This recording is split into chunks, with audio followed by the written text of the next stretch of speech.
एक पुरानी साइकिल पर जा रहा है। शांति प्रसाद जी एक निरंकारी गुरसिख थे। अचानक एक तेज रफ्तार गाड़ी ने उन्हें हल्की सी टक्कर मारी और वो नीचे गिर गए। उनके हाथ में पकड़ा हुआ सामान बिखर गया। करण को लगा कि अब जरूर हंगामा होगा। शांति प्रसाद उठकर गाड़ी वाले को गालियां देगा या झगड़ा करेगा, लेकिन जो करण ने देखा उसने उसे हैरान कर दिया।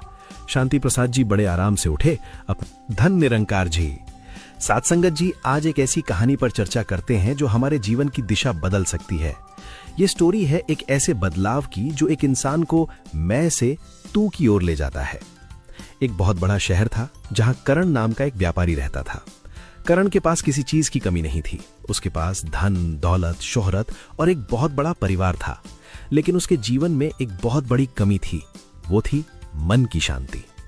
करण को लगता था कि ये जो कुछ भी उसने कमाया है वो उसकी अपनी काबिलियत, उसकी अपनी बुद्धि और उसकी मेहनत का नतीजा है।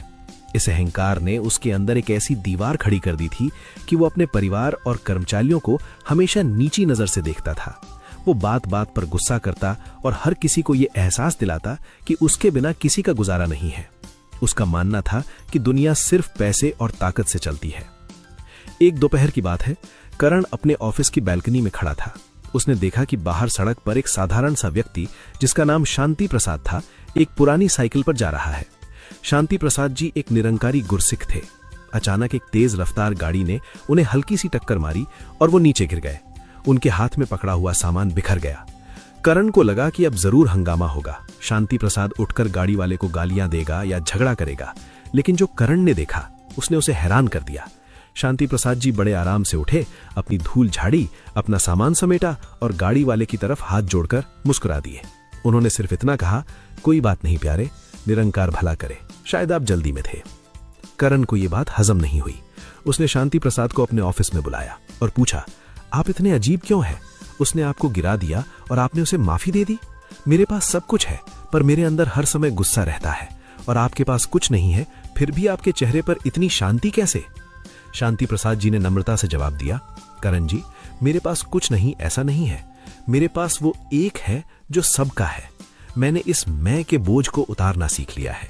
जब तक हमें लगता है कि हम करने वाले हैं, तब तक दुख और गुस्सा रहता है, लेकिन जब हम उस निरंकार को जान लेते हैं तो हमें हर किसी में वही नजर आता है। करण के मन में एक जिज्ञासा पैदा हुई। अगले दिन शांति प्रसाद जी उसे एक निरंकारी सत्संग में ले गए। करण ने वहां का दृश्य देखा तो दंग रह गया। वहां कोई ऊंच नीच नहीं थी। एक बहुत अमीर व्यक्ति एक साधारण मजदूर के चरण स्पर्श कर रहा था, बल्कि उस निराकार परमात्मा की चर्चा हो रही थी जो कण कण में व्याप्त है। करण ने वहां की वाणी सुनी जिसमें समझाया गया कि यह शरीर मिट्टी का ढेरी है और एक दिन मिट्टी में मिल जाएगा।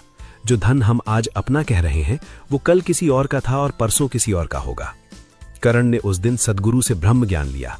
उसने जाना कि यह परमात्मा कोई दूर बैठी हस्ती नहीं, बल्कि हमारे अंग संग है। ज्ञान लेने के बाद करण का जीवन बदलने लगा। उसने अपने घर में नौकर को नौकर नहीं, बल्कि परिवार का सदस्य कहना शुरू किया।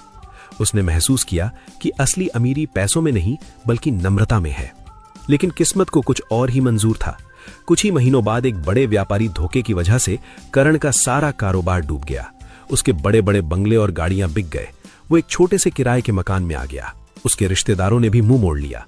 दुनिया ने सोचा कि अब करण टूट जाएगा, लेकिन लोग तब हैरान रह गए जब उन्होंने देखा कि करण पहले से ज्यादा खुश और शांत है। अब वो हर सुबह उठकर सिमरन करता, तू ही निरंकार, मैं तेरी शरण हां, मैनू बख्श लो। जब पुराने दोस्तों ने पूछा कि तुम इतने बड़े नुकसान के बाद भी कैसे मुस्कुरा रहे हो, तो करण ने कहा, देने वाला भी वही था, लेने वाला भी वही है। जब उसने दिया था तो मैंने समझ लिया था कि ये उसकी अमानत है, इसलिए आज जब उसने वापस लिया तो मुझे दुख नहीं हुआ। मैं पहले अमीर था पर हमेशा खोने के डर में रहता था। आज मेरे पास कम है पर मैं मालिक की तरह सुकून में हूं। एक बार शहर में भयानक बाढ़ आई। हर तरफ हाहाकार मचा था। करण, जिसके पास अब पैसा नहीं था, उसने अपना समय और मेहनत लोगों की सेवा में लगा दी। वो गंदे पानी में उतरकर लोगों को कंधों पर उठाकर सुरक्षित जगह पहुंचाता। कई दिनों तक वो सोया नहीं, भूखे रहकर दूसरों को खाना खिलाता रहा। एक रात एक व्यक्ति ने पूछा, करण जी, आप इतनी मेहनत क्यों कर रहे हैं? आपको इससे क्या मिलेगा? करण ने जवाब दिया, मुझे कुछ चाहिए नहीं, मुझे सब कुछ मिल चुका है। मेरे सद्गुरु ने मुझे सिखाया है कि नर सेवा ही नारायण सेवा है। मैं इन लोगों में उसी निरंकार को देख रहा हूं जिसकी मैं इबादत करता हूं। जब तक मैं अपने लिए जी रहा था मैं अधूरा था, आज मैं दूसरों के लिए जी रहा हूं तो मैं पूरा हूं।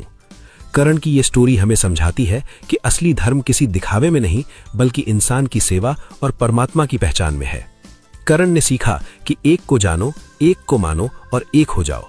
जब हम उस एक परमात्मा से जुड़ जाते हैं तो हमारे अंदर से नफरत, जलन और अहंकार खत्म हो जाता है। हमें हर किसी चेहरा परमात्मा का रूप नजर आने लगता है।